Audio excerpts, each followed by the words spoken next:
This is the 40 Days for Life podcast with your host, Sean Carney. Hello, and thank you for joining us today on the 40 Days for Life podcast. I'm Sean Carney, the president of 40 Days for Life, and your host for this podcast, which is dedicated to helping you end abortion where you live. An unhinged Planned Parenthood annual report. Of course, they're all unhinged, but any opportunity to use that word is one that we will take on this podcast. And so we are going to cover how unhinged the recent Planned Parenthood annual report, very important, one of the few reports we have, if not the only one actually, in a post-Roe America. And so joining me is someone who has spent most of his life actually unhinged, and that is Steve Carlin from Madison. I saw that one coming. Yeah, I couldn't resist. And of course, Ramona Trevino is never unhinged, just the steady hand of 40 Days for Life. You're not allowed to call me unhinged, Sean. No, it's because, I don't know, deep down, I can see you. I can see you going off on somebody. Yes. In Spanish, which would be even better. In two languages. In two languages. Yes. So, yes, welcome. This is exciting. You're, of course, a former Planned Parenthood manager, so you love these annual reports. Yeah, and I would also say that when I was a Planned Parenthood manager, I was definitely unhinged. Okay. The jokes are stopping. I didn't know you. So Something happens when you have a conversion, right? Like Yeah. you go from unhinged to pretty even keel. Yeah, I know some unhinged Christians. For sure. We can Not any pro-lifers. different podcasts, but we would name names. And Although my family might argue with that. Mom's yeah. still unhinged. Yeah, that's very true. That was like my teenagers say, we've never seen Dad cry. And then a long pause. Mom cries a lot. So it's just, I think that's the nature of the whole thing. Okay, so let's get into this. Planned Parenthood released, this is the 2023 to 2024 report. It's always very confusing Yeah. because they take data from 2 years. There's some fiscal year stuff. They release them at different points in the year. It's not like we can count on in May, the annual report comes out. Right. Sometimes it does, sometimes it doesn't. These are the most unhinged excerpts from the Planned Parenthood report. Every year that the report comes out, I'm eager to read it and see, is there podcasts in here? And every year I'm like, it'll just be the same podcast as last year, right? Nope. They find out It's always new different. ways to come off the hinges. And because you're kind of a statistical geek, to me, this is like when we were kids and they would release like the new Madden for Nintendo, and or Sega, where you're just like, who's going to be on the cover? Are they going to have all the free agent players correct? Is it similar to that? What are they going to be rated? Like Cecile Richards was like a 96, but Alexis McGill-Johnson is like a 64. Yeah. She should get cut out of training camp. Did you do the thing where you tried to take the bad team in the video game and win the Super Bowl? I often would try to do that, but then I loved the Packers too much that I couldn't find myself playing with any other team. Okay. Such a loyal son of the church. I suffer for my soup. Yeah, I suffer from my soup. Okay, so what's funny about this is it doesn't take long to get to the unhinged part. So number one, from the very first paragraph, here's a quote. Every time someone takes a birth control pill or gets their IUD taken out or goes with their partner for STI testing, they are filled with hope that the future they plan is possible. Was this written by the Chat GPT artificial intelligence? So what was it like getting your IUD taken out? I was filled with hope. Yeah. Yeah, I was reading poetry. So I guess they just have to come up. Here's the thing, and this will be a theme I think that I have had with the recent, because I don't think that their CEO, Alexis McGill-Johnson, is a competent leader. They don't know what to say, and there's going to be a lot of that. This is like unhinged parentheses. They don't know what to say, but they have to say something. Why did they do an annual report? Beats me. Okay. The donors must like it. It must be is it a donor They have thing? to, yeah. What do you mean they have to? They have to. Why do they have to? They don't. They have to file a 990, like all other nonprofits. But I understand that. Why do they do this They have to keep crap? up the false pretense that they're, in a healthcare organization. Every time you pop a birth control pill, you're filled with hope? No, you're not. You're probably filled with, it's like relief or confidence or whatever if you're on birth control. They have to always find a way to defend themselves for what they do, right? And so, what could you possibly say to a woman or to the public? Every time you pop a birth control pill, you're fulfilling our dream of, reducing the population in the But world. if you go in with your partner to get your STI testing, you're filled with hope? I think people... What if it's positive? Huh? What if it's positive? You have chlamydia. You're filled with something else then. Yeah. But the whole notion that here's my whole thing on this rant is I know we're pro-lifers and we don't like Planned Parenthood, but I'm looking at it from their perspective. Okay. People who get STI tested are concerned because of behavior or whatever, or it could be a victim of a crime, that they have a sexually transmitted disease. So they're worried, they're anxious, they're nervous. And it's just... I guess the hope would be if I go in with my partner for STI testing and he's clean, I'm filled with hope that this relationship can go Please forward. never say if he's clean on the podcast ever again. That's just a rule that we need to make right now. I don't want to hear that ever again. Is he clean? Is he clear? And now I got to look at Steve. You're not clean. You're not clean at all. I can tell with the beard. So it's just one of those things where they're out of touch with their own clientele.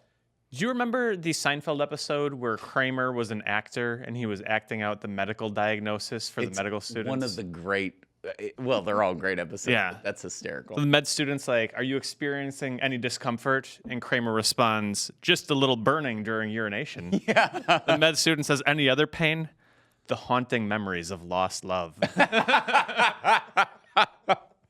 That's hope for the future. Here's the other thing I like about getting their IUD taken out is what other industry would say that getting rid of their product fills you with hope for the future? Every time someone takes their Dodge Grand Caravan to the junkyard, they are filled with hope for the future. They're filled with hope for the future. This is also goes into the bigger theme that we've talked about. It's not healthcare. No one talks like this in medicine. No. I don't. Even legitimate, when Susie gets her hip replacement surgery, she's filled with hope. It's always they're not even good at wording this anymore. They actually used to be, I would say. They just got away from reproductive freedom and healthcare and empowering women and all these things that no one can really argue with because no one knows what they mean, to details. When you get your STD test, boy, you're going to be filled with hope. I'm I don't think I will be. So It'd be like those trashy shows from the 90s where they're doing the paternity tests. You do not have AIDS. Yeah. I didn't know what a lot of this stuff was in high school, and I worked at a grocery store, and I had this cool redneck guy that I was bagging groceries, and we had this good old boy, that I worked with, and I guess we started, he's like, do you have a girlfriend? I go, no. I was like, you have a girlfriend? And he's like, yeah, but I told her, I ain't touching you till you get tested. All right. And I was like, I didn't know what that meant. I was like the SAT? Because I was 16 years old. And I was like, what do you mean? He's like, I want to make sure she doesn't have an STD. And I was like, oh, classy broad you got there. I didn't know what to say. But here's what you say is the day that you go get the test. You are going to be filled with hope for the future. I always wonder what happened to that guy. Poor Planned Parenthood. All right, so number 2, here's a quote. Planned Parenthood conducted nationally representative research assessing parents' awareness, beliefs, and attitudes about K through 12 school-based sex education.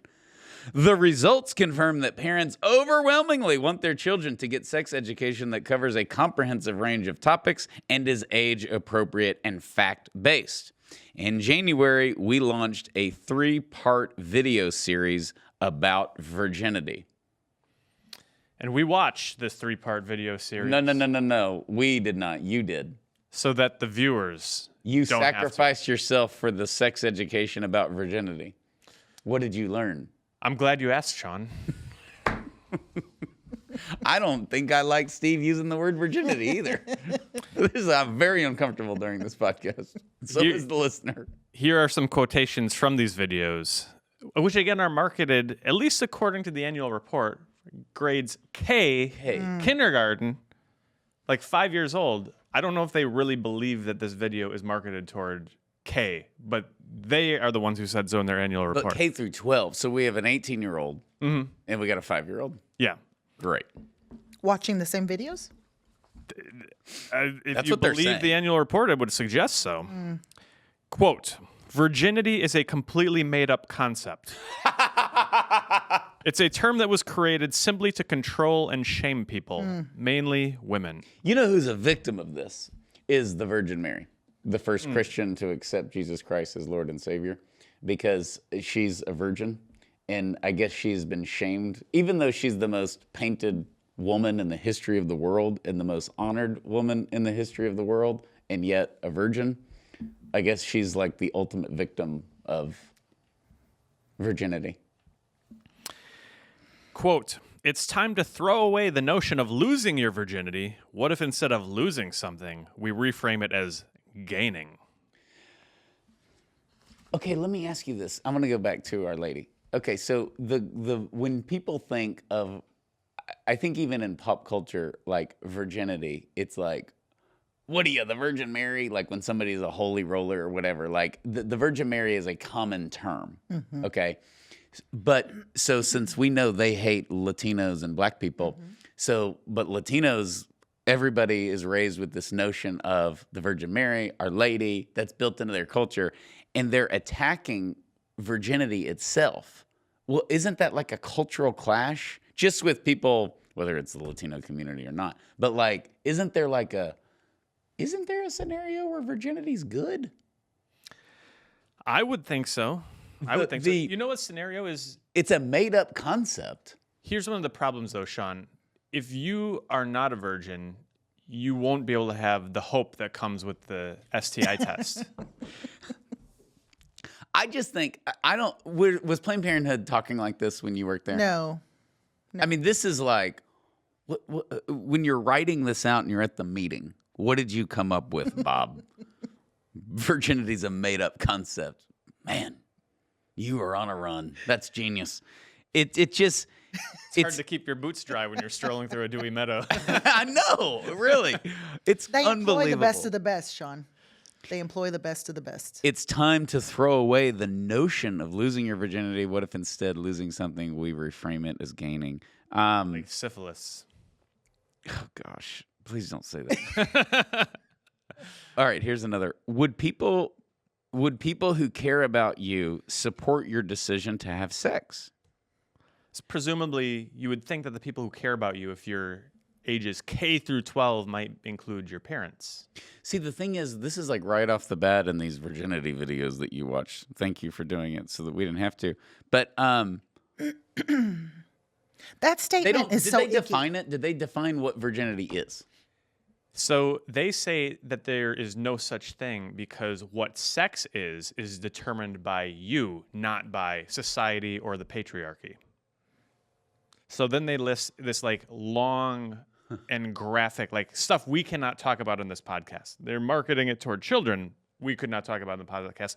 Long list of sexual perversions. To you, sex might be this. It might be this. It might be this. It might be this. So how can you say if you're a virgin when sex is something different to everybody? But only you can determine what it is. But this is like, let's like their market. I mean, even like gay men who adopt a child who's in the 3rd grade want that 3rd grader to be a virgin in the 3rd grade. Like, I don't know who's reading this going, well, that's probably the reason they adopt. Maybe I'm too hopeful. But like, who's saying, finally, somebody is saying the truth? Allegedly, the nationally representative research assessing parents. I mean, this is one of those things where you ask, like, do you think kids should have age-appropriate sex education? Like, kind of probably everybody says yes in a way. Like, I think we would be skeptical. Maybe the listeners are skeptical. Like, well, it depends what that means. It should be coming from the parents. But age-appropriate kind of fits a lot of things. I would suggest that they're just blowing age appropriate out of the water in what is actually in the videos. They're not asking parents. They're not doing a survey that's nationally representative saying, hey, do you want your kids being told at age 7 that virginity is a made-up concept designed to shame women? I don't think there's any research panel that is saying, yes, that's what America wants. Well, it's disgusting too. Like when you think about it, we've been trying to, shine a light on these issues for a long time, especially those of us who've worked in the abortion industry. Planned Parenthood is really good at grooming our children, which is what they're doing. And this is what is happening. Totally. And I've been trying to tell people that for a long time is, that's the number one tactic is separating the children, creating this wedge between children and parents. Well, that's what we see here. Would the people who care about you support your decision to have sex? Next question. Do you care what they think? How important is their support anyway?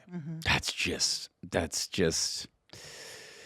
because like when That's teenage in the girls, special place in hell category. when teenage girls came, young teenage girls, like 15 years old, went into Planned Parenthood, that was what we were instructed to do, was to separate the parents from the kids, like try to keep mom, in the waiting room. We don't want them coming into the exam room, because if they come into the exam room, they're going to try to convince their daughters not to start on birth control. They're going to expect us to, warn them about what this type of lifestyle brings, like the promiscuity and STDs and unplanned pregnancy and all they thought that's what we were going to do. Say, no, you don't want to live this lifestyle. And then they realize that that's not what we're going to say. And then they try to talk them out of getting on birth control. And so we were instructed to not allow parents back into the exam rooms with the young girls.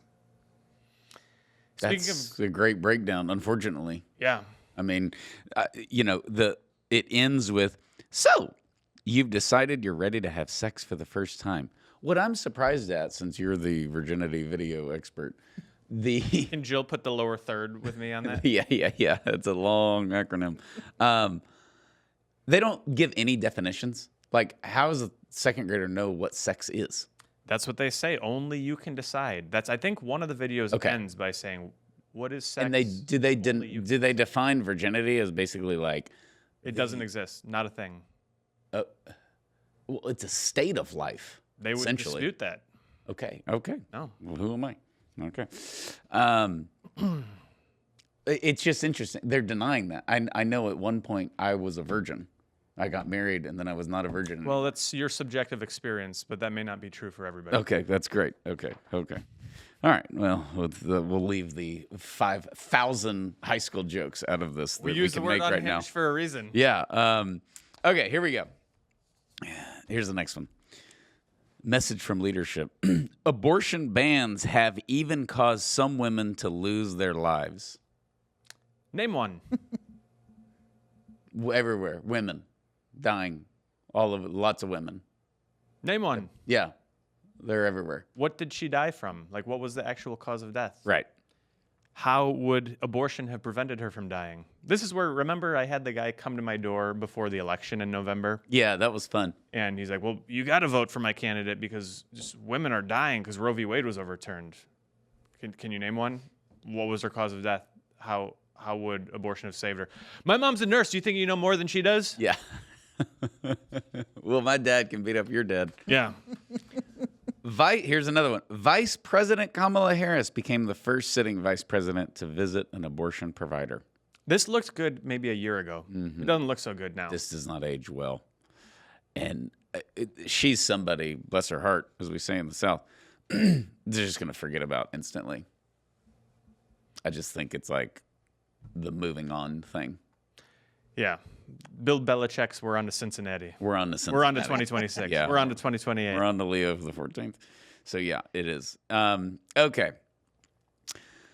Medication, abortion, education. Planned Parenthood produced updated education videos on medication abortion and, for the first time, made them available publicly to anyone on YouTube. This was curious to me.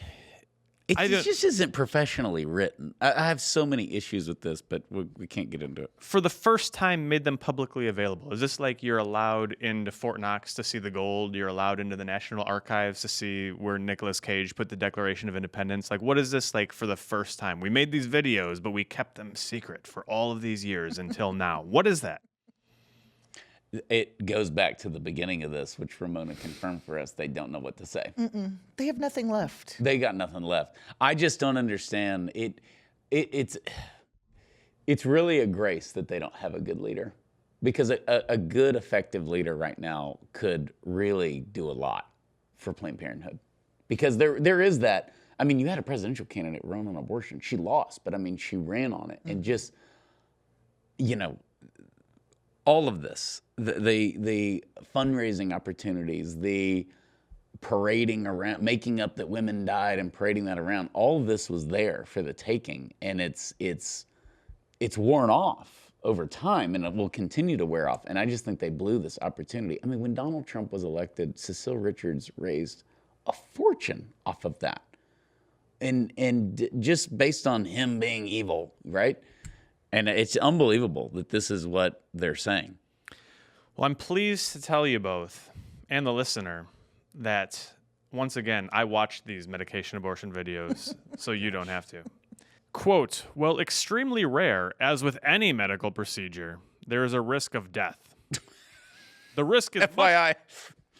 The risk is much lower than from things like allergic reactions to medicines like penicillin and acetaminophen." I was really nervous about my pronunciation if I was going to get acetaminophen out there, but I think I got it. You did amazing. Isn't that Tylenol?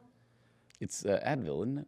It's just a generic for one of the painkillers. So you're more likely to die from Advil, than... Okay. Sounds like somebody didn't see the new abortion pill safety report showing that the complications are 22 times worse than They don't advertised. need to say this. This is also a legal liability. Why would they say this? Well, you know, Just say like any medical procedure, there's a risk, but many women have, you know.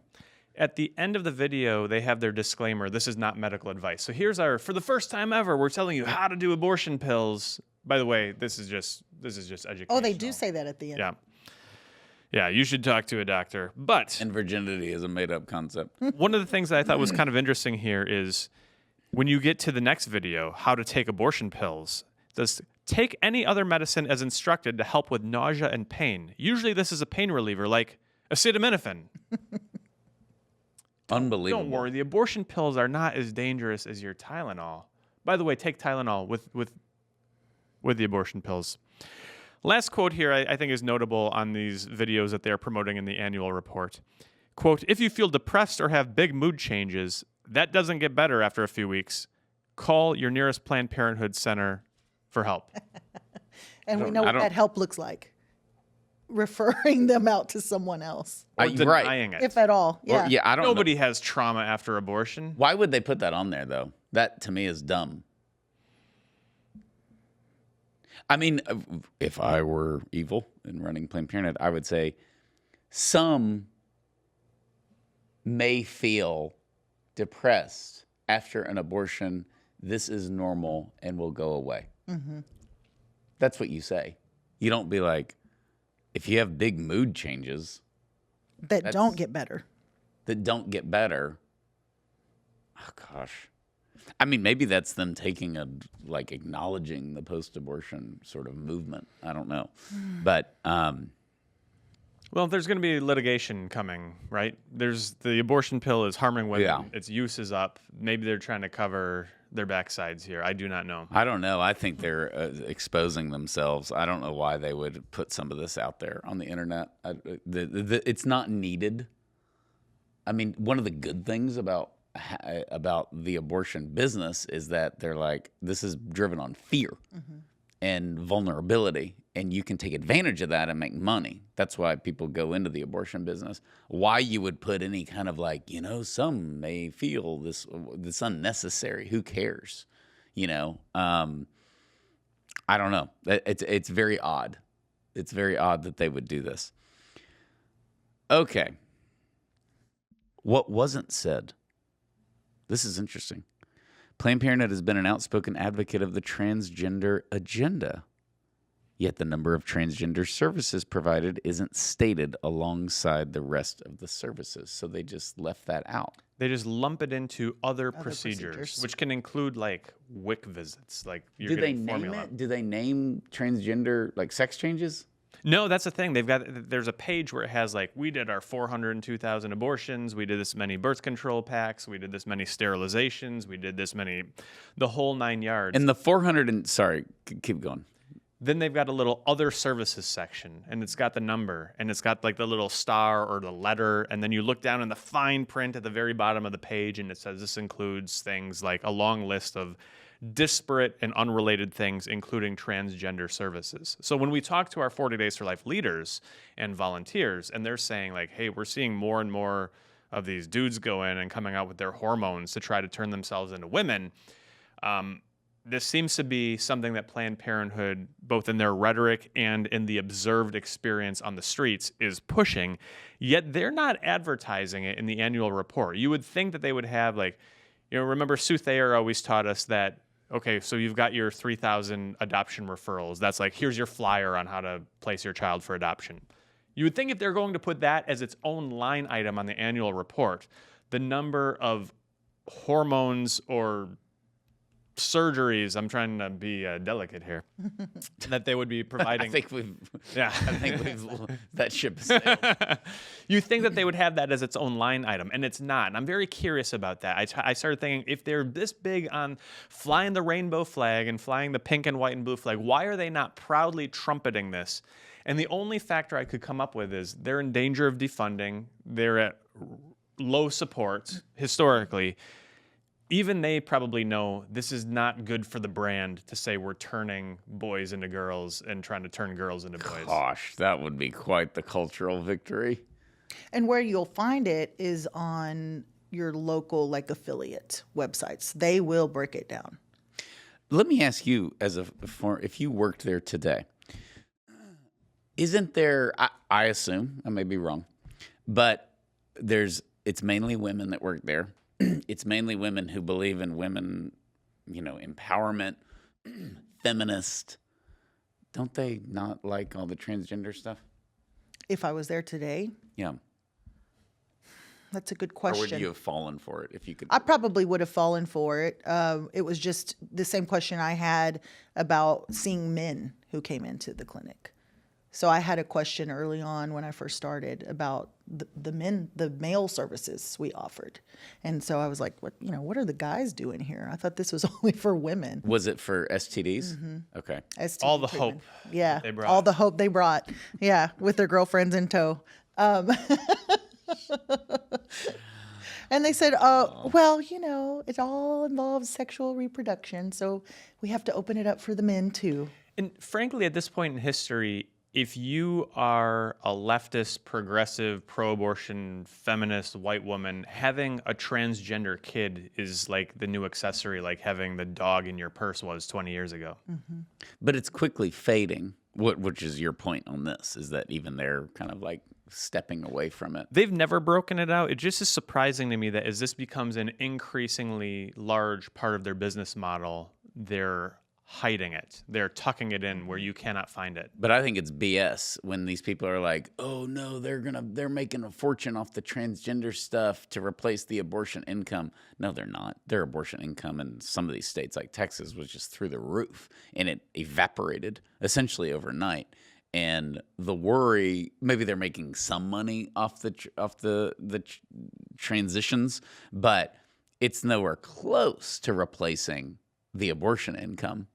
I mean, this is like Chick-fil-A is not allowed to sell chicken sandwiches, and so instead they have like a tuna salad. And it's like, I guess some people will go for that, but most won't. I think that's true, but those who do, I think, are very lucrative because you can go get an abortion and you're done, and maybe you never come back to Planned Parenthood again. Mm-hmm. We know, of course, that they're looking to market repeat abortions and all of that sort of thing. But well, that's half of them, though, once are repeats. Yeah, but even so, once you get on the transgender thing, you are a lifetime patient. Yeah, you are a lifetime. Isn't the max like $85,000 that you could spend? I don't know that there is a max because you need to continue taking the hormones and you need to But so few people do the whole thing. Mm-hmm. Like are hardcore. You're gonna start chop. laughing. The chop. Yeah, yeah. Okay, it's coming off if you're a guy. So right. Thank you for the sound effects. Was that in the video? I think people get the point. But like, it's they're not. It's like most of the Muslims aren't the hardcore ones that want to kill us. Like, they're like lackadaisical. So the most people don't do the full like hardcore. This is it. So I don't know. A lot of it is how you identify. It's very subjective and free. If we could just do it right now, we could go to Macy's and buy dresses and wear makeup and say we're girls. I mean, it can be as simple as that. And I think that's it became a fad. Remember, like in 2015, there were 1,100 trans people in our country, like actual. And now there's like 1 billion because they're just saying, yeah, me too. I'm a girl or I'm a guy. Like, I don't non-binary. Like, I'm just bored and I want a new label for myself. Right. And what I'm saying is I'm trying to come up with a better analogy than the Muslim one. But go to football. That always works for us. Football works. So you can root for the Cowboys and like have a Cowboy T-shirt and watch them on TV. And I guess aside from TV ratings, the Cowboys aren't making any money off you. But that's totally different from a corporation that has 2 suites in the stadium and sponsors television ads and goes golfing with Jerry Jones and, buys his scotches. I just think that's different. And this can be such a subjective relationship with with being trans that if you're like, I want to make money off this, like Planned Parenthood, it's just not as easy as people think. I think everybody thinks there's like 1 billion people trying to get these transitions, and there's not. Maybe that's what they're that's one of the points that Matt Walsh makes. Okay, so go get your ding dong cut off, and they won't do it because we don't want that. Quit making that noise. Now the producer John's laughing, but like that's the thing. Okay, we've all read Hatchet. Okay, so that to me. That's the point where you're like, but you're full of crap, right? Because if you're actually a dude or actually a girl, you would fulfill your destiny and you would get the chop. And that just doesn't happen, nor should it. And thank God it doesn't. To me, it's like a sobering up moment. You want to get your wiener cut off? Go for it. Can't help it. My mind immediately stop, won't goes stop. to the paper cutter. Remember? Like the This is where like I have zero desire, right? We were talking about this the other day. Zero desire to like go back to high school. Like Right. we were talking last night. Like high school was a blast, college was a blast. I don't want to go back. I love being 43 and married and having kids and all this like responsibility and stress. I'll take that over just like going back to high school. But there is part of me that is jealous of my high schoolers and my teenagers because the jokes that they get to make with their friends about what's going on in the culture destroys what we had in the 90s, right? It was just absolutely, back in the day, we were like if you're all like eating like burgers and somebody orders sushi, you're like, what are you, gay? Like that was the extent of it, right? It was like so meaningless. And now it's like the material they have to work with was just like unbelievable. We want to apologize to the listeners of the 40 Days for Life podcast, but if we don't inform you, who's going to do this? Who's going to use the word chop? Okay. Hey, this is the thing. This is funny. Like it's all sad, and I think actually earlier is the horrible. The way they're going after the children is the worst part. But on all cultural fronts, like we have got to laugh at ourselves. This is the only way to fix the West. Is we have taken ourselves so seriously. And I blame, of course, the modernist philosophers. Thanks, Descartes. I think, therefore I am. What a lunatic he was. And we got into this nonsense for the last 500 years. I'm now going like super big picture. And in that, all those atheistic philosophers had zero personality. They were all nuts. I mean, Jean-Paul Sartre wrote a book on the human condition called Nausea. You know, I mean, that guy was a lunatic. Freud. I mean, all this stuff is what led to the sexual revolution, which led, I gotta be free, I gotta be me. And we have this garbage now to where people are going for the chop. And this has the whole like bad ideas have real consequences. That's very real. And that's exactly how we got here. So anyways, we need to do a little podcast on those modern philosophers. A lot of people worship some of those people. Hume, not a good guy. Not a good guy. Hume was bad. Hume is probably experiencing the fume right now in hell. So we'll get back to him later. And he deserves it. So that I can tell you. Okay, let's keep going. We got to wrap this up. Here's another quote.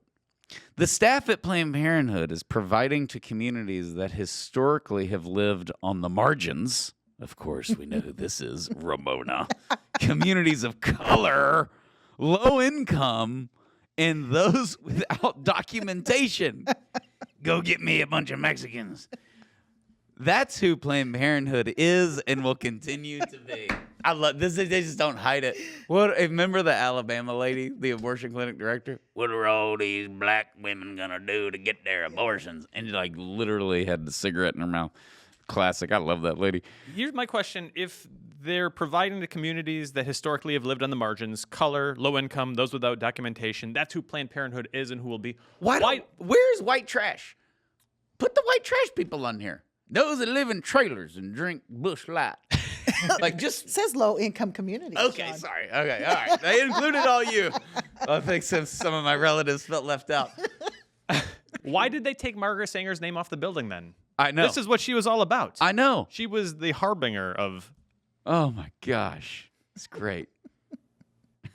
it just really like Who edited for them is what I mean. Nobody. Like, who went back and said, I don't know. Cooter about this. Brown. That's who edited it. Okay. Number 8, taxpayer funding. This is, we got to cut because of the listeners are actually concerned about this, and they should be. Taxpayer funding is up to nearly $800 million, and abortions are over 400,000 for the first time. But what we also know is the number of abortion pills being distributed is not necessarily the same as the number of abortion pills being used. There are stockpiles going on at county health departments. Sure. There are stockpiles going on with individual users. Okay, so Which raises a good point, though, too. Yeah. Is that, when Planned Parenthood is selling or giving away lots of abortion pills, just like we did when we did the Plan B and we had that competition and we were trying to give them out to as many women as we could and getting them to stockpile them at home. I mean, they very well could be like, oh, we're selling this many, but they're counting them as abortion sales. They were kind of like the COVID deaths. Yeah. Like my grandpa fell off a ladder and died. Oh, he died from COVID. Exactly. Okay, same thing. That didn't happen to my grandpa, by the way. Okay, last thing. We'll close on this. This is some good news. Planned Parenthood lost, this is unbelievable, 73,000 donors as private contributors. So they lost 73,000 donors, individual donors. Here's my theory, and then we obviously want your opinion. I can't explain that. If I were pro-choice, I would be giving a lot of money to Planned Parenthood, like post-Roe America, especially with the election of Trump. I'd be like, this is awful. You guys are on the front lines. I mean, they're like 40 days for life. So the only way I can explain that is, and this is a trend, particularly with liberals and Democrats, because Republicans tend to be more, we don't trust the government at all, and we're going to do the work ourselves and keep you out of it. But the big government people, Biden celebrated abortion, deregulated the heck out of it. Did the donors be like, great, federal government's taking care of them? Mm-hmm. I think that could be part of it. And then the other question I would have is who are these 73,000 donors? It could be anyone. It could be individual private donors, just your average person sitting, at home saying, oh, I donate money to Planned Parenthood regularly. And maybe part of that could be inflation too, that people cut back and say, I can't afford charitable giving. So who am I going to stop giving to? But that's also interesting to me. Let's say if that were the case where people are like, well, we got to figure out how to cut expenses. Let's stop giving to Planned Parenthood.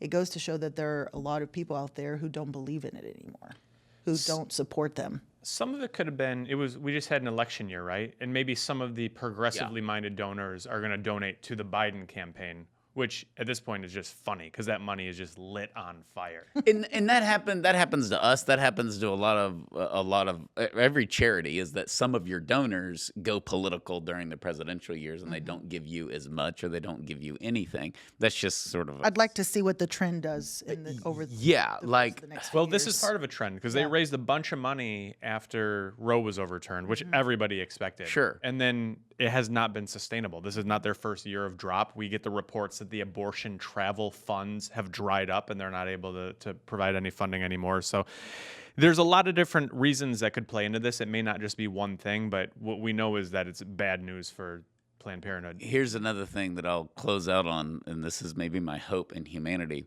Part of what was bad for the abortion movement, in my humble opinion, is most people that support abortion don't think we should be aborting babies at 40 weeks. And when you have a very public presidential election and your candidate, your lady who's going to defend you, they ask her, when are we going to regulate abortion? When is it okay? When should we not abort? And they say never, always. That's just kind of like, I'm not for that, And that's just, there's a lot of political issues where you have a politician and they're like, I don't like that. We get it with, I think back in the day, this was always an accusation of Rick Santorum, is like a lot of pro-lifers love Rick Santorum and we love Rick Santorum, and they ask him if he's for or against contraception. He's like, well, I'm Catholic, I'm against contraception. And like half the pro-lifers are like, I'm not for that. So I don't know, maybe that's part of it. If I'm a listener, I'm going, I doubt it, Sean. But I don't know. There's a lot of people that if you're willing, we help women, we do this, and Planned Parenthood's advocating for abortion through 40 weeks and no regulation. They've never done that before. They didn't do that till Roe fell, really. Some of the states did it, but they kind of celebrated it, but they didn't. There was like a no comment. Planned Parenthood was against a bill to deny health care to a baby who survives an abortion in like 2005. Super insane Obama was for it. He's the only one. All the Democrats were like, of course we'd give medical care. Planned Parenthood said give medical care. NARAL said give medical care. That's all like, yeah, people, donate. But when you start saying no abortion through all 40 weeks, I don't know. That's going to rub the donor base wrong. So that could be another factor. 73,000 donors lost is pretty remarkable. Government funding is now their top revenue source, which was not the case previously. That's so good, though, if they get defunded. And if they, by the time this comes out, they may have been defunded or not defunded. But we're doing a lot behind the scenes, by the way, for the defunding of Planned Parenthood. And we just can't share it right now. But yes, let's hope and pray that happens we're recording this, but we'll see if it happens. Any closing comments? We good to go? Okay. I'd like to apologize to our donors for the way we behave. So, yes, please rate, review, share this podcast, and we'll have some links on the show page if you want to check out some of these stats. But please continue to pray for an end to abortion and pray for the defunding of Planned Parenthood. God bless you. We will see you next time.